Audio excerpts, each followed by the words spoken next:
Ever feel like you're making dysphagia decisions based on a hunch, like you're playing a guessing game with your patient's safety?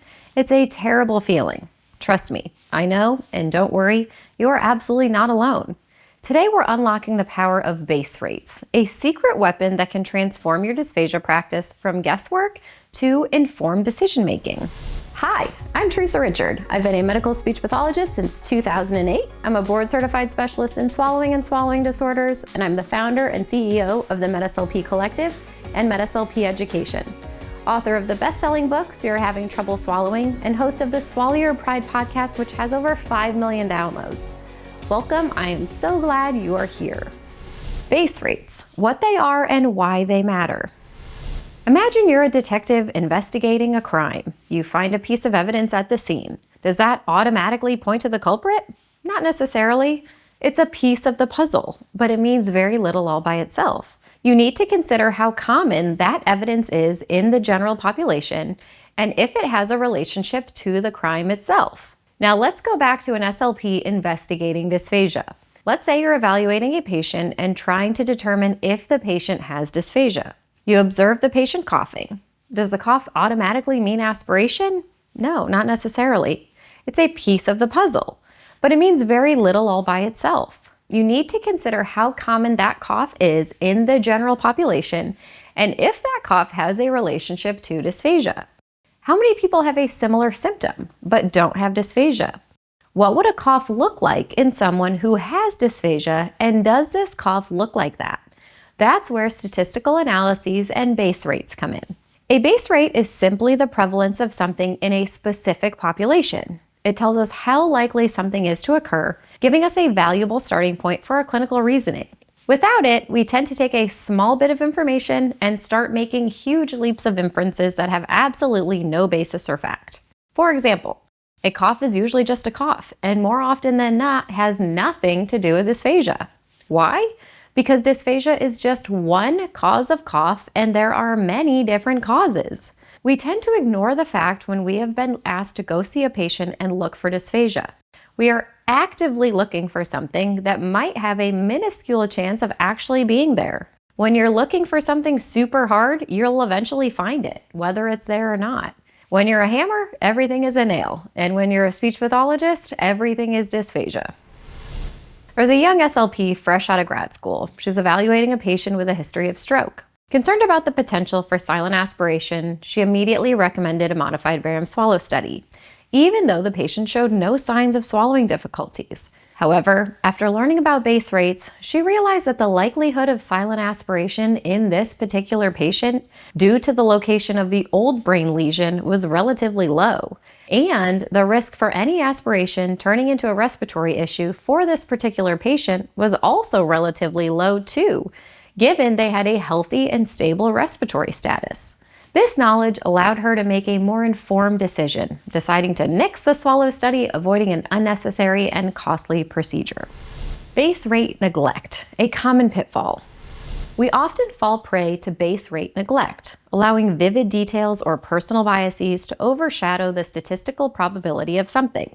It's like watching Jaws and then refusing to go to the beach because we're convinced we're going to be attacked by a shark, or reading about a plane crash in the news and then canceling our trip overseas.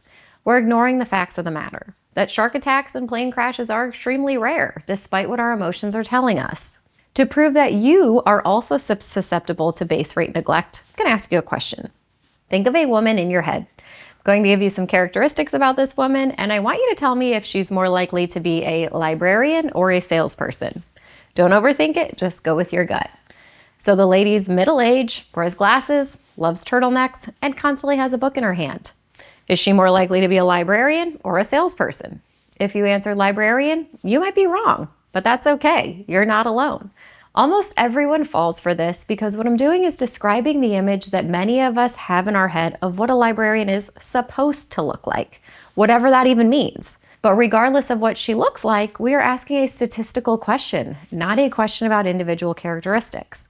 We are wondering how likely it is that this person is to be a librarian or a salesperson, statistically speaking.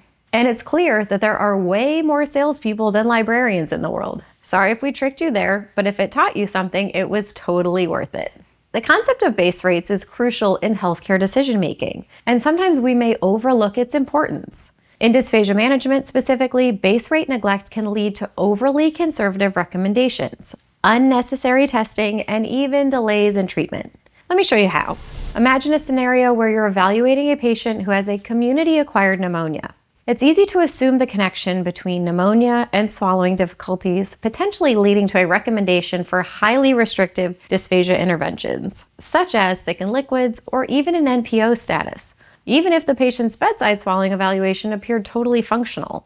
However, this is where understanding base rates becomes essential. After you do your research, you notice that the proportion of pneumonia cases in the community caused by aspiration is estimated to be between 5 and 15%. This means that without further evidence, the likelihood of this patient having aspiration pneumonia is relatively low, or around 1 in 10.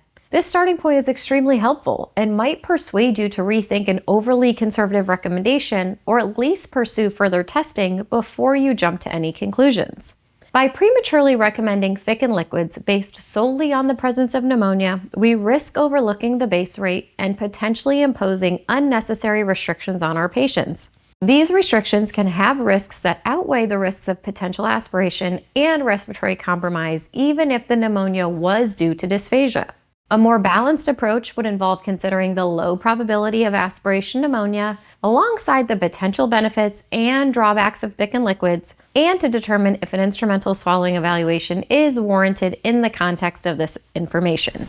An experienced SLP was evaluating a young patient after a mild head injury. Knowing the high prevalence of dysphagia in patients after brain injury, she automatically recommended a thickened liquid diet, even though the patient's bedside swallow evaluation was unremarkable. However, after considering the specific base rates, given the patient's age and mild injury, she realized that her initial recommendation might have been too cautious. She adjusted her plan, allowing the patient to trial thin liquids with careful monitoring and considering an instrumental swallowing evaluation if the clinical picture changed.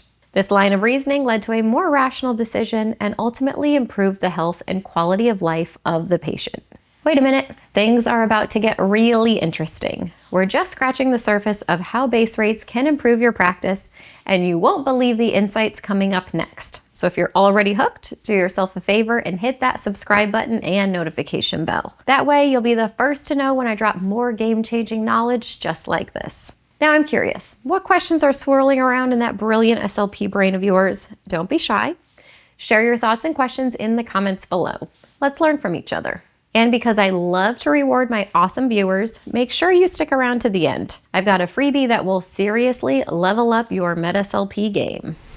Base rates, your dysphagia GPS, but not a panacea. Base rates can be our guiding stars in the sometimes murky world of dysphagia management. They can help us estimate the likelihood of dysphagia in different patient populations, weigh the risks and benefits of different interventions, and make more informed decisions about testing and treatment. It's crucial to remember that statistics don't predict the future.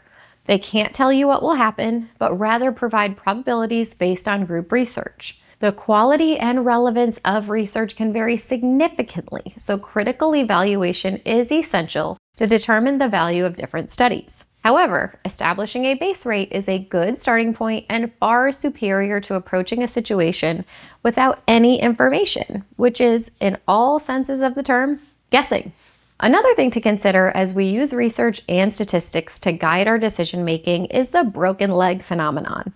Imagine trying to predict if someone will go to the movies. You gather information about their preferences, current movie offerings, and even the average frequency of movie outings for similar individuals.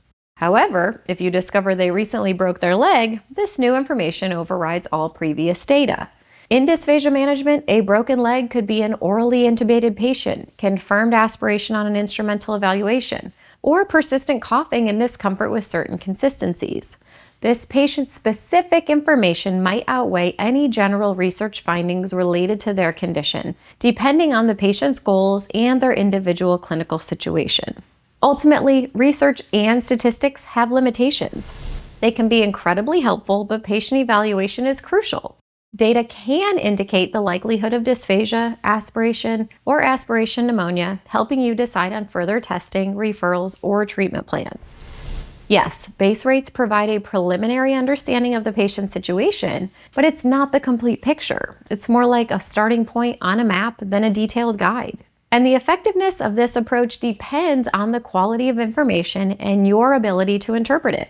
So take advantage of your research liaisons and your librarians, the actual librarians, not the salespeople posing as one, to make sense of all those numbers. How can we use this information in our clinical practice starting today? Start small by researching one patient each week to determine a relevant base rate. Observe how this information influences your plan of care, assessment, and risk management. It may have no impact or completely change your approach. Regardless, it's worth exploring.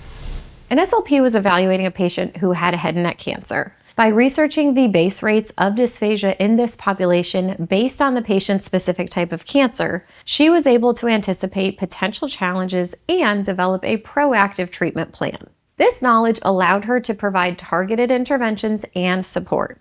Specifically, she worked on swallowing exercises from the beginning of her care, even before the patient started experiencing dysphagia, in order to prepare the patient for her planned chemoradiation. This ultimately improved her swallowing functioning and quality of life in the long run, allowing her to eat and drink the things she wanted when it mattered most.